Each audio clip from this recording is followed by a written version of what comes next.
Well, I think we've only got about 400 more bolts to go.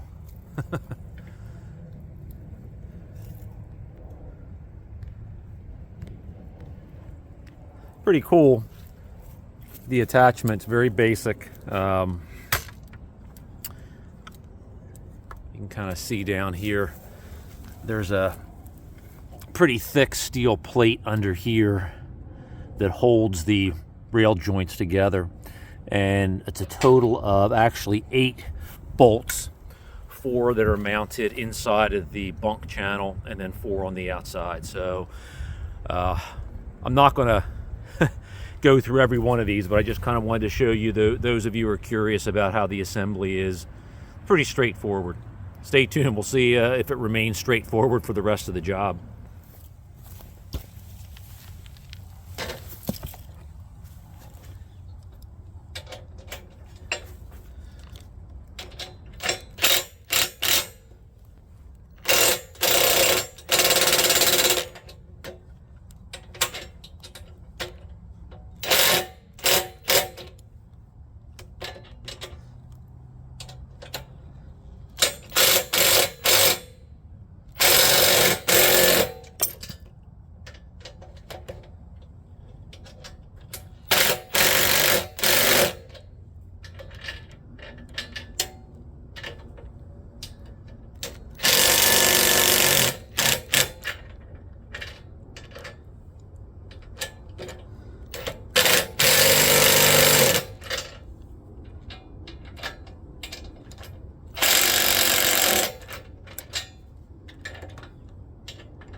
$233 3/4.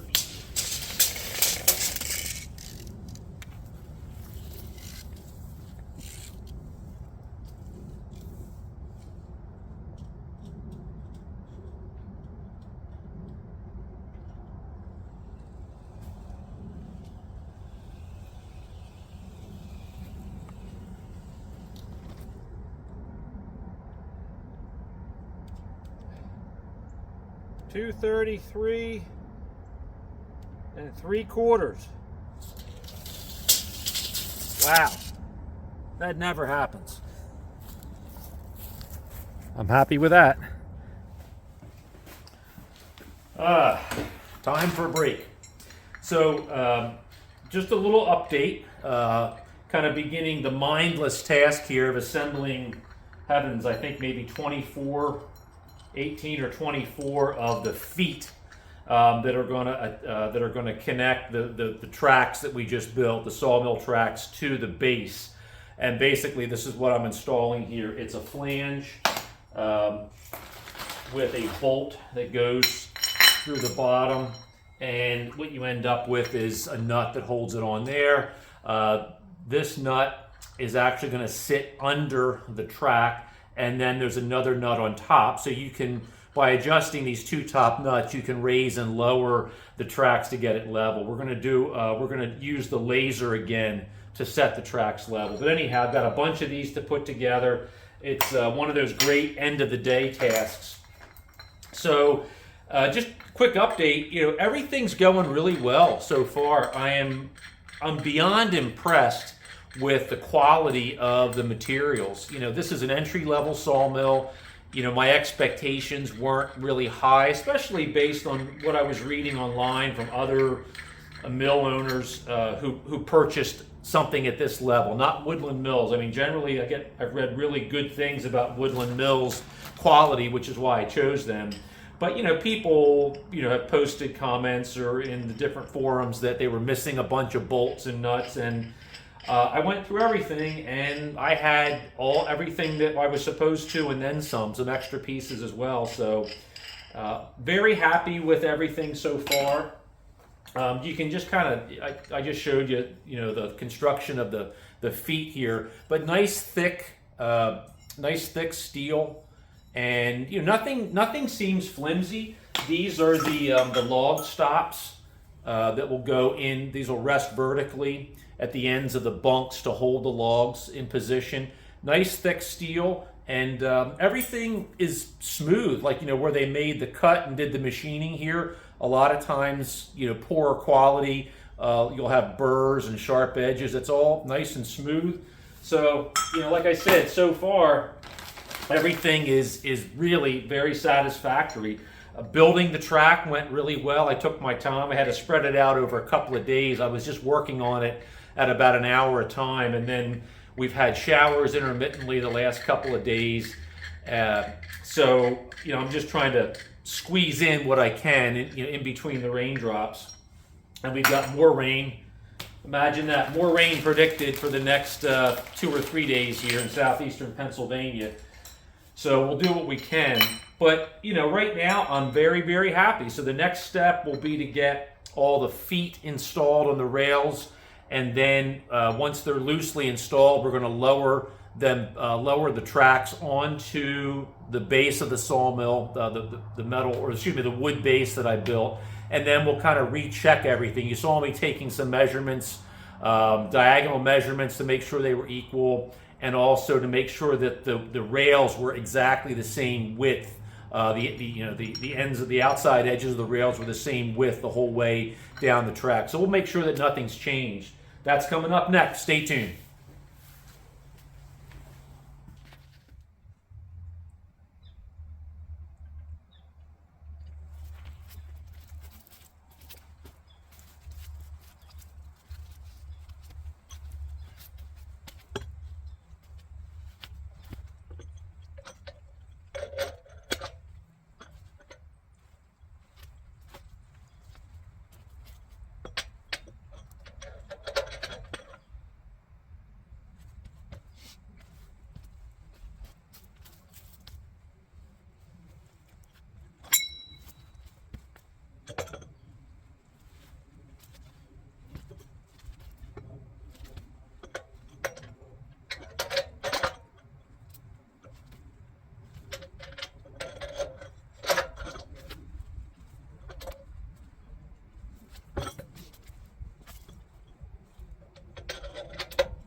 I swear every time I lift that thing, it gets heavier.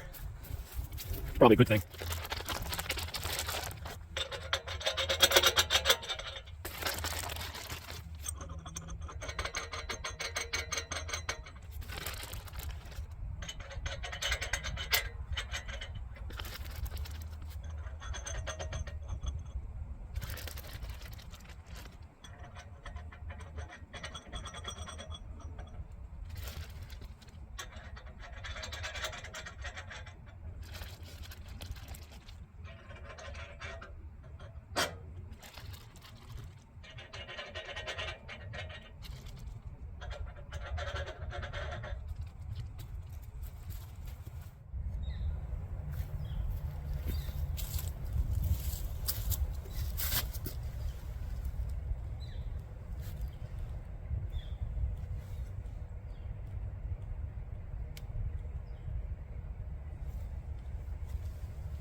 Okay, try to make it as accurate as possible here.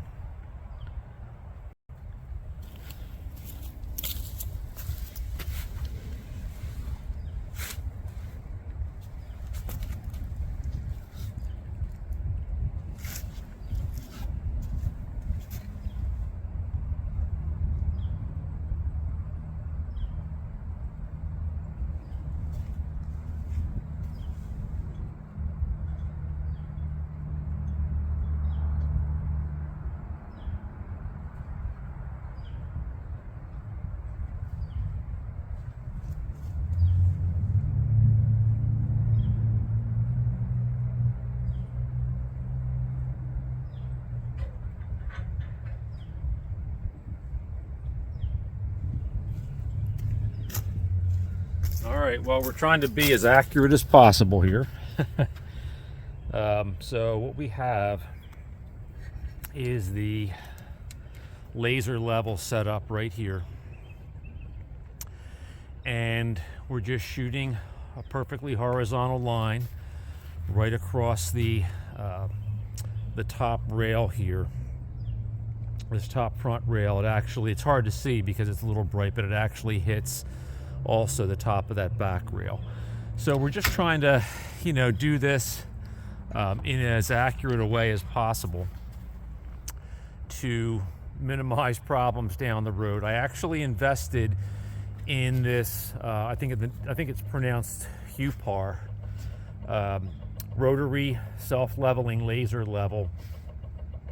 And I really, I was debating about just continuing to rent a level, but the more I talk to people who run these sawmills routinely, that there's a strong possibility you're going to be leveling this multiple times over the lifespan of the sawmill, just with vibration and the weight of the logs. So, I can actually see things potentially, twisting and shifting around here. So, decided to just take the plunge. It's not a high-end laser level. It's probably considered almost like a homeowner grade, but I'm not a contractor, so I don't need to spend, $1,000 on a laser level. But right now, the bed of the sawmill is perfectly level from side to side, front to back, and from end to end. I've got exactly the same distance on the rails from right to left all the way down. So we should be good to go. The next step will be installing the sawmill head. I've got some other things to put in here. I've got some log dogs in the front, and also some posts in the back to hold the logs in position from rolling off the back of the sawmill bed. But that's the next step, and I'm really happy with how it went together. We'll just pause here for a second and do a little summary.